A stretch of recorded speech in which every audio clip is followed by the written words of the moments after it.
Ayan guys, welcome back here at Nuna Sports and may nahanap tayong panibagong player. Kuya, anong pangalan niyo po? Ako po si JJ.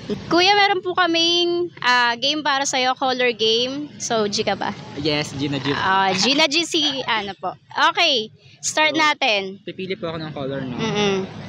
And then 20. Sige, tapos eto. Sorry.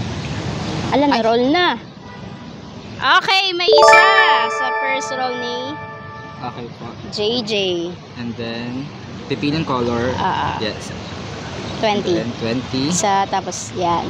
Tapos roll. Ayan. Hey! Dalawa na. First start. And then third is this. 20. Then roll. Ayan. Green. Oh my God, sayang. So, nakadalawa lang po si Kuya JJ. Meron siyang 40 pesos. Ano yung shoutouts po? Shoutout po sa family ko, my friends, and mga supporters ko po na sumusuport po sa akin. Sa mga bashers ko po, kilala ko po kayo. Ayan po. Shoutout sa mga basher niya, wag kayong ganyan. So, meron pong 40 pesos. Ito po, sensya na, barya. Yes, thank you po. So, yun guys, thank you po.